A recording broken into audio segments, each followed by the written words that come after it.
Well, hello, my name is Mrs. Coolwind, and I am here to talk about the new Spanish 3.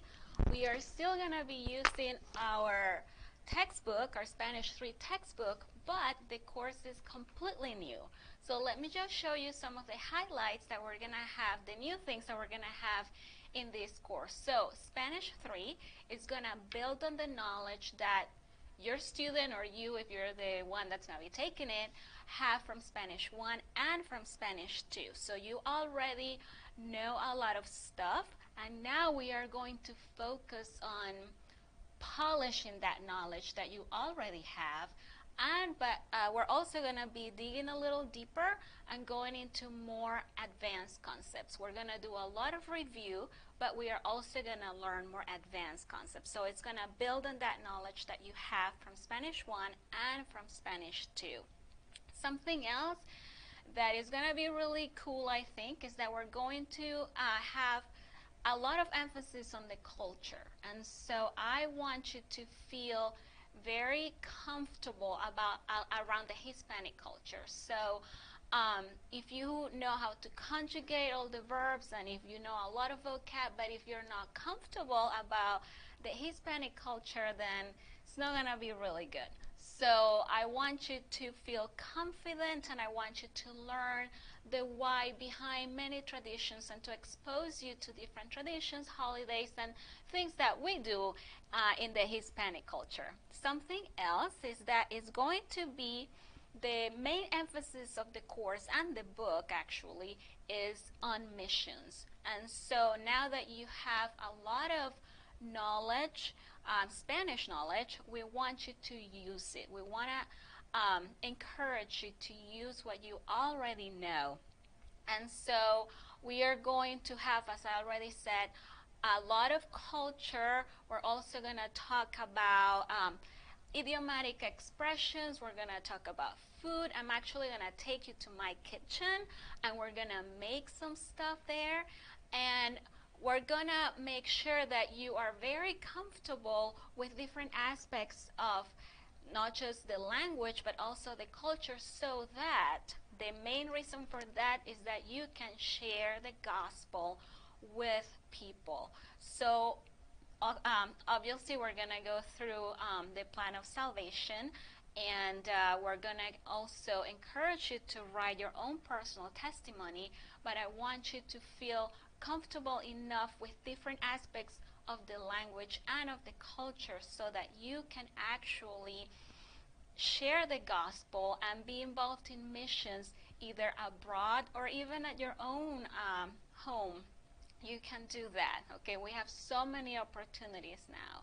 Something else that we're going to be doing in this class is that we're going to focus on reading, listening, writing, and speaking. Okay, so all the input, okay, the reading and the listening, but also you're going to get to speak and also to write. And so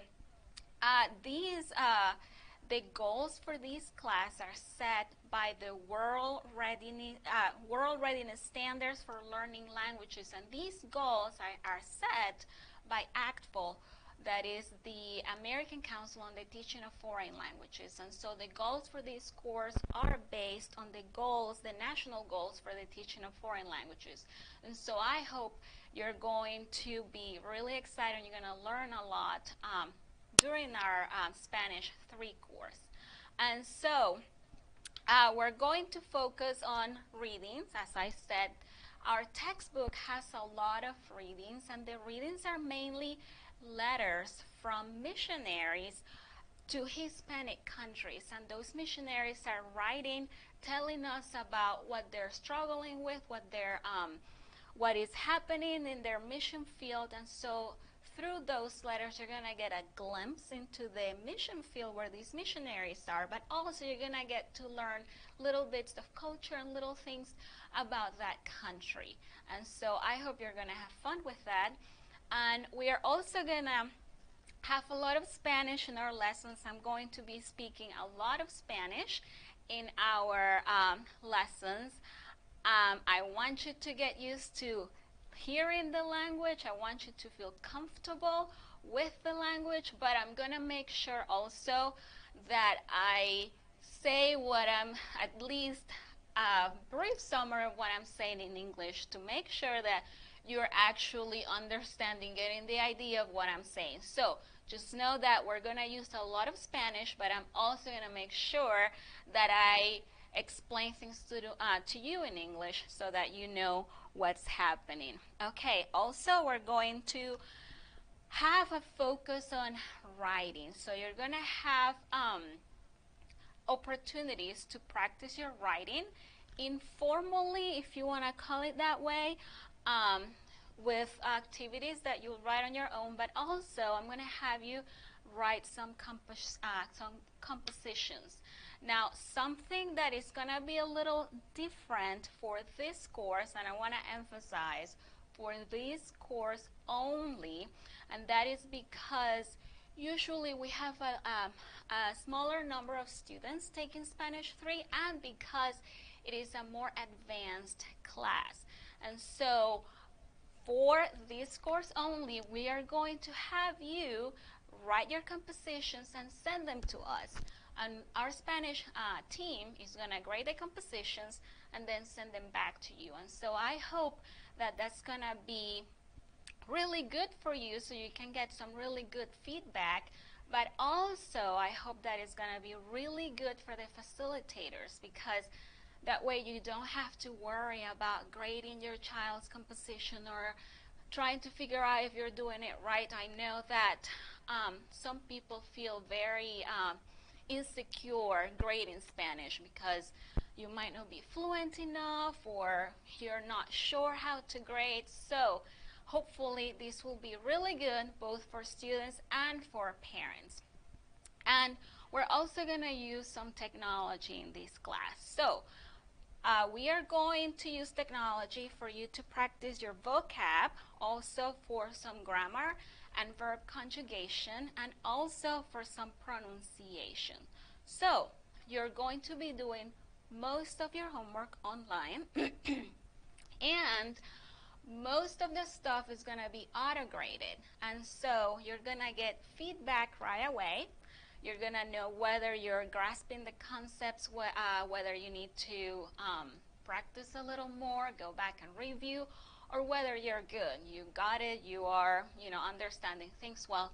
And this is also going to be really good for the facilitator because, again, you're not going to have to worry about grading or checking your child's work, making sure that, did he get this right? What if he's missing an accent? What if this? What if that? No. Most everything is going to be completely auto-graded. Of course, if you want to check your students' work, you are more than welcome to, and it will be great, but you don't have to. So most of the stuff is going to be auto-graded. As I said, most of the homework will be done online. The tests and quizzes will also be auto-graded, and then you will send your compositions to us, and we will grade them and then send them back. So I hope that that's going to be really, really good. I do have a burden for this class for you students to really practice your Spanish, but also for the facilitators to not feel stressed about grading the work. Okay, so and I have here immediate feedback for the student and then less work for the facilitator. And so let me make sure that I'm not forgetting anything. And as Mr. Maricivic said, this is going to be an online only course. Okay, so you will access the course online. You'll be doing most of your work online. There will be a few things that you do have to do on paper, but you will be able to get feedback right away for most of your work. And we'll also have a few surprises there, extra things for you to practice that I think you will enjoy. There will be a few games online to practice your vocab and to practice your grammar, so things that I think you will enjoy and that you will that will make you want to do your homework and want to practice. So